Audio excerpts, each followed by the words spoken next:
Surf's up. Counter-Strike just released a ridiculous update that they are calling a quality of life update, titled On the Other Hand. So now you can finally switch between left hand, right hand. You can also switch hands temporarily mid-round with H. So everybody that had that fidgety sort of left hand, right hand swap bind, now it's just a quality of life feature. I think the fact that it's kind of built into the game now to just swap is nice instead of creating some kind of alias bind or having two different binds for it. That being said, this is kind of like when a parent, even if you do nothing wrong, just takes away something from you, then just decides to give it back and acts like that's good. It's kind of like actually abusive behavior, I think. So I'm not really going to applaud them for that too much. Beyond that, the buy menu now on the very top right shows the next round minimum that you're going to have. So it's kind of like the math you could have done if you pressed tab already and then just right clicked and was able to highlight the round win bonus. But now it's just giving you another reminder. Beyond that, you have this drop weapons panel so you can see what weapons are dropped and then just pick them up using this menu. It basically, you can get them from any distance now. So my friend was just dropping weapons in spawn in freeze time too far away from himself, and then he's able to just get them back by using the drop weapons menu tab here. This isn't really too relevant for most levels of play. Maybe on Ancient, where the map was a little bit murky, on T-Spawn, where there's water, and so you couldn't see things very well. I think it's useful there, or maybe even on Vertigo, perhaps, where if you could accidentally drop it off the map per se, that's where it's kind of nice, but most of the times this isn't going to be too relevant. And now you actually, when you pull the pin on a grenade, you have this reticle that, or this extended crosshair, where you can now line up grenades even more precisely, which is kind of interesting. It's kind of nice. People would make binds for this. I know I actually had one in CSGO for certain lineups on Cobble back in the day, but instead of actually bringing back Cobble and getting rid of Overpass, they brought Dust2 back. And this is safely the worst map pool of all time now. This is really, really bad.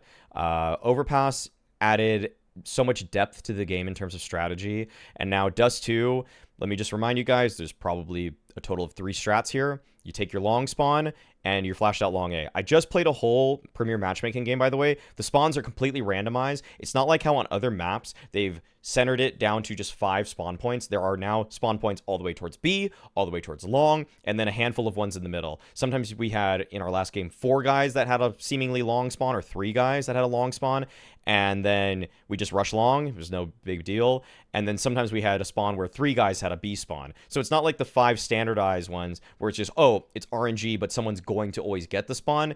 Well, now Dust2 is basically reintroducing randomized spawning into the game again. So your a lot of strategies are going to be dictated by the spawns you get. And if you get a long spawn, obviously you're taking that. On top of that, with new CS2 smokes, you can smoke the whole long cross with a single smoke. It does block all of long A. And so you could take long A with a couple flashes, smoke off long A, and then you're going to see these crazy reactions from CTs where they're going to throw all this utility to try to flash people through. But the thing is, now that you don't need 2 smokes to cross at long, this map probably will become a little bit more T-sided in my eyes from what it was in CSGO, where it felt a little more balanced. So beyond that, there's some more specific changes. Nothing too interesting except for some Zeus kill stuff. So there's an increased Zeus move speed and adjusted the attack cone. I'm not sure what the attack cone means, but the move speed being increased means this gun that was already kind of a gimmick and a little strong is now becoming even stronger because you're moving faster, and it has a $100 kill reward bonus. The CZ also has a $300 kill reward bonus. I feel like this is because the dualies and the 5.7 really took its place, and then they also reduced the XM's kill reward bonus from 900 to 600. This probably needed to happen because the XM is a little too viable, but I think we're just going to see the XM a little bit less now, and we're going to see the MP9 a little bit more now. And it just kind of, instead of doing something that kind of maybe made the game a little bit more exciting, it's like, oh, they have a shotgun. It's like, I think most people are just going to resort to the MP9 now, because it's like, the reason you would go for the XM before is, yes, it was a one-shot kill, which was cool from close range, but the 900 bonus was a reason that you could buy a weapon that's $2,000, and now it's like, so you need 3 kills almost to get your money back on this one, as opposed to the 2. I just feel like that's maybe nerfing it a little bit too much. Beyond that, Inferno has some overhangs that have changed, so you can now smoke Moto from top mid. I know some people missed that lineup. And beyond that, there's an Overwatch system. This is nice, so people are able to ban cheaters with Overwatch. Kind of just a way for, I mean, again, it's like, this is a great system that Valve had introduced before, and now it's just back, and thankfully it is back because, I mean, it was the only thing keeping blatant spin botters out of the game. And I do know that this is supposed to factor into the AI anti-cheat that's being built. If people are just always perma-flagging certain behaviors, hopefully that builds into whatever VAC Live is, or the anti-cheat that's AI influenced. And beyond that, sticker capsules are now 75% off, so get them while they're hot. Yeah, that's pretty much it. This is just the worst map pool ever, though. Overpass really was cool and dynamic. Dust2 is not. Dust2 is very boring. I feel like there's going to be little... In the very beginning of this, I think people are going to get wide-eyed about the fact that, ooh, some of the smokes kind of waterfall down, and that's interesting. Like, remember the old drop strat where you'd run off of Cat and you'd have a smoke right on your ledge? I feel like that might change a little bit because now maybe you don't need to smoke in CT spawn and you can run that strat with just a single smoke. So that'll be interesting. I'm not sure what other kind of, if there's any CT buffs from this though, where there's that waterfall effect from the smokes. But yeah, right now we've got Dust2, we've got Vertigo, Inferno in the state that it's in. I feel like we have 3 really bad maps now. And for the other maps, I mean, Nuke, Mirage, Ancient, and what's the last one? Anubis. I feel like people have had their complaints about some of those, but I actually started to hear less and less complaints about Overpass. I feel like certain teams have really embraced the whole nading the smokes, and then you're able to just get through the monster tunnel, get through the B bomb site, which was so frequently smoked off by CTs who would throw that front barrel mullet or barrel smoke. And now I just feel like the Valve devs are just super casuals. Like, I don't understand.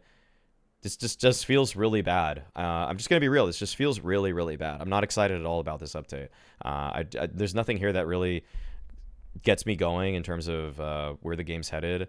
I feel like Valve had a chance here to really show us, like, cool, they really care about the competitive community. They could have brought in... I know a lot of people wanted Cash. I mean, I thought Cash was a little too basic, and it plays a little too much like Ancient, so I wouldn't have really wanted it in the pool. I would have wanted to see Train come back for something like Inferno or Vertigo, because there's various complaints about both. My pick would have been Vertigo, but now we have 3 maps that I think a lot of people really hate watching, which is Dust2, Vertigo, and Inferno.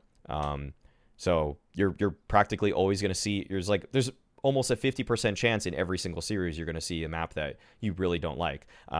We've been fortunate enough. I'm okay with Inferno sometimes, but a lot of series I watch in pro play don't include Inferno or Vertigo, and I was pretty cool with that. Like, it was like, cool, 5 of the maps, I like watching them. And now Dust2, it's going to be back to the old, like, wow, like, so many people just don't like watching this map. I don't like watching this map that much. I know it's really good for casuals, but, like, this is just the most casual update ever. So, as always, being toxic is a choice.